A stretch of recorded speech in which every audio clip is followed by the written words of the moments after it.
ವಿದ್ಯಾರ್ಥಿಗಳು ನೀವು ಮಾಡೋದು ಆತನ ಬೋರ್ಡ್ ಕಡೆ ನೋಡ್ರಿ, ನಾ ತಿಳಿಸ್ತೀನಿ, ಲಕ್ಷ ಕೊಟ್ಟು ನೋಡ್ರಿ. ಒಂದು ಬಸ್ಸಿನಲ್ಲಿರುವ ಪ್ರಯಾಣಿಕರಲ್ಲಿ ವಯಸ್ಕರು ಮತ್ತು ಯುವಕರು ಅನುಪಾತ 4:7 ಇದೆ. ಬಸ್ಸಿನಲ್ಲಿ ವಯಸ್ಕರು 20 ಜನರಿದ್ದಾರೆ. ಅಲ್ಲಿರುವ ಒಟ್ಟು ಪ್ರಯಾಣಿಕರ ಸಂಖ್ಯೆ ಎಷ್ಟು? ಒಟ್ಟು ಪ್ರಯಾಣಿಕರ ಸಂಖ್ಯೆ ಎಷ್ಟು ಕಂಡುಹಿಡಿಯಿರಿ, ನಾ ತಿಳಿಸ್ತೀನಿ. ಇಲ್ಲೇ ಇದನ್ನು 2 ರೀತಿ ಒಳಗೆ ತಿಳಿಸ್ತೀನಿ, ಲಕ್ಷ ಕೊಟ್ಟು ನೋಡ್ರಿ. ಅನುಪಾತ ಮೇಲೆ ಮಾಡ್ಬೋದು, ಜನಸಂಖ್ಯೆ ತಕ್ಕೊಂಡು ಮಾಡ್ಬೋದು. ಓಕೆ, ಈಗ ನಾವು ಏನು ಮಾಡೋದು? ಈಗ ವಯಸ್ಕರು ಅಂದರೆ ವಯಸ್ಕರು ಅಂತಂದರೆ ಏನು ಅದನ್ನು ತಿಳ್ಕೋಬೇಕು. ವಯಸ್ಸಾದವರು, ವಯಸ್ಕರ ಅನುಪಾತ, ವಯಸ್ಕರ ಅನುಪಾತ, ವಯಸ್ಕರ ಅನುಪಾತ ಬರೋಬ್ಬರಿ 4. ಮುಂದೆ ಯುವಕರ ಅನುಪಾತ, ಯುವಕರ ಅನುಪಾತ ಬರೋಬ್ಬರಿ ಎಷ್ಟು? 7. ಯಾರ್ದ ಸಂಖ್ಯೆ ಕೊಟ್ಟಾನ ಈಗವ? ವಯಸ್ಕರದು ಕೊಟ್ಟಾನ ಅಂತಂದ್ರೆ ನೀವು ವಯಸ್ಕರ ಸಂಖ್ಯೆ ಎಷ್ಟದ? 20 ಅದ. ಈ ಅನುಪಾತಕ್ಕೆ ಈ ಸಂಖ್ಯೆಗೆ ಸಂಬಂಧ ಇದು, ಇಷ್ಟು ನೀವು ತಿಳ್ಕೊಬೇಕು. 4 ವಯಸ್ಕರಿದ್ದಾರಂದ್ರೆ 7 ಯುವಕರು ಇರ್ತಾರೆ, ಇದನ್ನ ಅರ್ಥ ಮಾಡ್ಕೋಬೇಕು. 4 ವಯಸ್ಕರಿದ್ದಾರಂದ್ರೆ 7 ಮಂದಿ ಯುವಕರು ಇರ್ತಾರೆ. 20 ವಯಸ್ಕರಿದ್ದರೆ ಯುವಕರು ಎಷ್ಟು ಇರ್ತಾರೆ ಅದನ್ನು ತಕೊಂಡು ಮಾಡ್ಬೋದು. ಈಗ ಸದ್ಯಾನ ಒಟ್ಟು ಅನುಪಾತ ಬರೋಬ್ಬರಿ 7 1 4 ಎಷ್ಟು? 11 ಅನುಪಾತ. ನೋಡ್ರಿ ಇಲ್ಲಿ ಇಷ್ಟು ಸರಳದ ಇದು. ವಯಸ್ಕರ ಅನುಪಾತ 4 ಅದ, ವಯಸ್ಕರ ಸಂಖ್ಯೆ 20 ಅದ. ಅವ್ರ ಜನಸಂಖ್ಯೆ ಇದು ಒಟ್ಟು ಅನುಪಾತ ಅಂದ್ರೆ ಒಟ್ಟು ಜನಸಂಖ್ಯೆಗೆ ಇದನ್ನು ಹಚ್ಚಬೇಕು. ಒಟ್ಟು ಅಂತ ಬಂತೀಗ 4 ವಯಸ್ಕರಿದ್ದಾಗ 11 ಒಟ್ಟು ಬಸ್ಸಿನಾಗ ಇರ್ತಾರ. 11 ಮಂದಿ ಜನ ಇರ್ತಾರೆ ಬಸ್ನಾಗ. 4 ಜನ ವಯಸ್ಕರಿದ್ರಂದ್ರೆ ಬಸ್ಸಿನಾಗ ಎಷ್ಟಿರ್ತಾರ? 11 ಜನ ಇರ್ತಾರ. 20 ವಯಸ್ಕರಿದ್ದಾಗ ಬಸ್ಸಿನಾಗ ಎಷ್ಟಿರ್ತಾರ? ಹಂಗೂ ಮಾಡ್ಬೋದು. ಈಗ ನಾವೇನು ಮಾಡ್ಬೋದು? ಈಗ ವಯಸ್ಕರದ್ದು 20 ಕೊಟ್ಟಾರೆ, ಯುವಕರನ್ನ ತಕ್ಕೊಳ್ಳೋಣ, ಅದು ಒಂದು ರೀತಿ ತೋರಿಸ್ತಾನೆ. 4 ವಯಸ್ಕರು ಬರೋಬ್ಬರಿ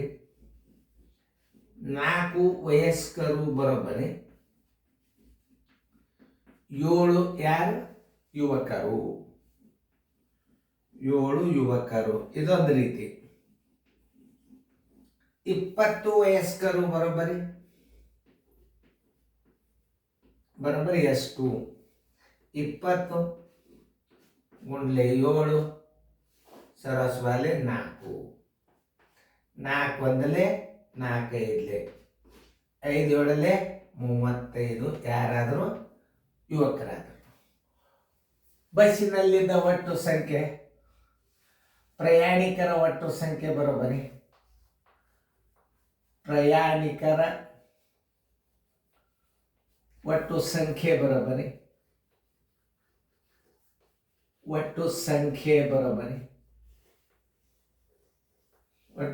ಬರೋಬ್ಬರಿ ಏನು? ವಯಸ್ಕರು ಪ್ಲಸ್ ವಯಸ್ಕರ ಸಂಖ್ಯೆ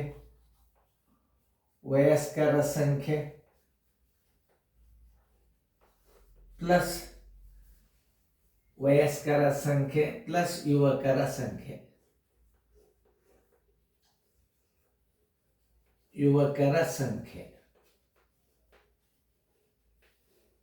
ವಯಸ್ಕರ ಸಂಖ್ಯೆ ಎಷ್ಟದ? 20 ಅದ. ಯುವಕರು ಎಷ್ಟಾದರೂ 35 ಆಯಿತು. ಬರೋಬ್ಬರಿ ಬಸ್ಸಿನಾಗಿದ್ದವ್ರು ಎಷ್ಟಾಯ್ತು? ಒಟ್ಟು ಪ್ರಯಾಣಿಕರ ಸಂಖ್ಯೆ ಎಷ್ಟು? 55 ಆಯ್ತು. ಆನ್ಸರ್ = 55 ಒಟ್ಟು ಪ್ರಯಾಣಿಕರು. ಇನ್ನೊಂದು ರೀತಿ ಇದು. ಇಷ್ಟು ಮಾಡೋದಕ್ಕಿಂತಲೂ ವಯಸ್ಕರ ಅನುಪಾತ 4 ಅದ, ಯುವಕರ ಅನುಪಾತ 7 ಅದ. ಒಟ್ಟು ಅನುಪಾತದ ಮೊತ್ತ ತಕ್ಕೋಬೇಕು, 11 ಆಯ್ತು. 7 4 + 7 11. 4 ವಯಸ್ಕರಿದ್ದಾಗ 11 ಪ್ರಯಾಣಿಕರ ಸಂಖ್ಯೆ ಇರ್ತದೆ. 20 ವಯಸ್ಕರಿದ್ದಾಗ ಒಟ್ಟು ಪ್ರಯಾಣಿಕರ ಸಂಖ್ಯೆ ಎಷ್ಟಿರ್ತದೆ? ನೀವು ಇಲ್ಲಿ ಪ್ರಶ್ನೆಯನ್ನು ಹಿಂಗೆ ಅರ್ಥ ಮಾಡ್ಕೋಬೇಕು. 4 ವಯಸ್ಕರಿದ್ದಾಗ 7 ಯುವಕರು ಅಂತ ತಕ್ಕೊಂಡ್ರಿ. ಈಗ ಅಂದ್ರೆ ಯುವಕರನ್ನ ಸಪ್ರೇಟ್ ತಕ್ಕೊಂಡ್ರೆ ವಯಸ್ಕರ ಸಂಖ್ಯೆ ಮೊದಲೇ ಕೊಟ್ಟಾನ, ನೀವು ಯುವಕರದ ಸಂಖ್ಯೆ ತಕ್ಕೊಂಡು ಆಮೇಲೆ ವಯಸ್ಕರು ಪ್ಲಸ್ ಯುವಕರನ್ನು ಕೂಡಿಸಿದಾಗ ನಿಮಗೆ ಅಲ್ಲಿ 55 ಬಂತ. ಇದನ್ನ ಇನ್ನೊಂದು ರೀತಿ ಒಳಗೆ ನಾ ತೋರಿಸ್ತಾನೆ. 4 ಏನಿದು ವಯಸ್ಕರು, ಯುವಕರು 7, ಒಟ್ಟು ಅನುಪಾತ ಬರೋಬ್ಬರಿ 11. 11 ಹಚ್ಚಿದ್ರೆ ಬಸ್ಸಿನಾಗಿನ ಮಂದಿ ಸಿಗ್ತಾರೆ, 7 ಹಚ್ಚಿದ್ರೆ ಯುವಕರು ಸಿಗ್ತಾರೆ. ಯಾಕೆ ಇವು ಎರಡರೊಳಗೆ ಹಚ್ಚಬೇಕಂದ್ರೆ ಕೊಟ್ಟದ ಸಂಖ್ಯೆ ಏನು ವಯಸ್ಕರು ಕೊಟ್ಟ. ಈಗ ನಾವು ಒಟ್ಟು ಜನಸಂಖ್ಯೆ ಡೈರೆಕ್ಟ್ ಆಗಿ ರೀತಿ 2 ಪದ್ಧತಿ ಪ್ರಕಾರ ನಾ ತಿಳಿಸ್ತೀನಿ. ರೀತಿ ನಂಬರ್ 2 ನೋಡಿ. 4 ವಯಸ್ಕರಿದ್ದಾಗ 4 ವಯಸ್ಕರು ಸಮ 11 ಪ್ರಯಾಣಿಕರ ಸಂಖ್ಯೆ ಇರ್ತದೆ. ಅನುಪಾತ ಅಂದ್ರೆ ಏನು, ಹೋಲಿಕೆ ಮಾಡೋದು. 20 ವಯಸ್ಕರಿದ್ದಾಗ ನೋಡ್ರಿ, ಈಗ ಯುವಕರು ತಕೊಂಡ್ರಿ ಒಟ್ಟು ಪ್ರಯಾಣಿಕರ ಸಂಖ್ಯೆ ಬಂದ್ಬಿಡ್ತದೆ. 20 ಗುಂಡ್ಲೆ 11 ಸರಾಸ್ ಬಾಲೆ 4, 4 ಒಂದಲೇ 4 ಐದ್ಲೆ 11 ಐದ್ಲೆ 55. ಯಾವುದು ಸರಳ ಅನಿಸ್ತದ ಅದನ್ನು ಮಾಡಿ.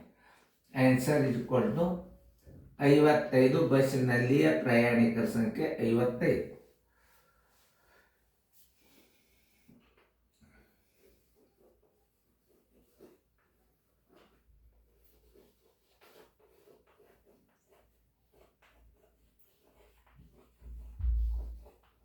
ನೋಡ್ರಿ, ಎರಡೆರಡು ರೀತಿ ಗಣಿತಗಳನ್ನು ತಿಳಿಸಿನ. ನೀವು ಯಾವ್ದು ನಿಮ್ಗೆ ಅನಿಸ್ತದ, ಅರ್ಥ ಆಗ್ತದ ಅದನ್ನು ನೀವು ಮಾಡಿ. ಸರಿಯಾಗಿ ತಿಳ್ಕೊಂಡ್ಬಿಟ್ರೆ ಅನುಪಾತದ ಲೆಕ್ಕಗಳು ಏನು ಬೆರೆಯಲ್ಲ. ಇನ್ನು ಮುಂದೆ ನಿಮಗೆ ಕ್ರಮಬದ್ಧವಾಗಿ ನಿಮಗೆ ನವೋದಯದ ಶಿವಯೋಗಿ ಅಂತಂತ BP ಇವ್ರದ್ದು ಯಾರ್ದು KP ಧರ್ಗೌಡರು ತೆಗೆದಂಥ ಗಣಿತಗಳನ್ನು ಆಧಾರದ ಮೇಲೆ ಆ ವಿಡಿಯೋಗಳು ಬೇರೆ ಬರ್ತಾವ. ಇದನ್ನು ಕಲಿಯೋದರಿಂದ ನೀವು ಸೈನಿಕ್ ಸ್ಕೂಲ್ ನವೋದಯ ಕಣ್ಣು ಮುಚ್ಚಿ ಪಾಸ್ ಆಗ್ತೀರಿ. ಚೆನ್ನಾಗಿ ನೋಡ್ರಿ, ಬರ್ಕೊಡ್ರಿ.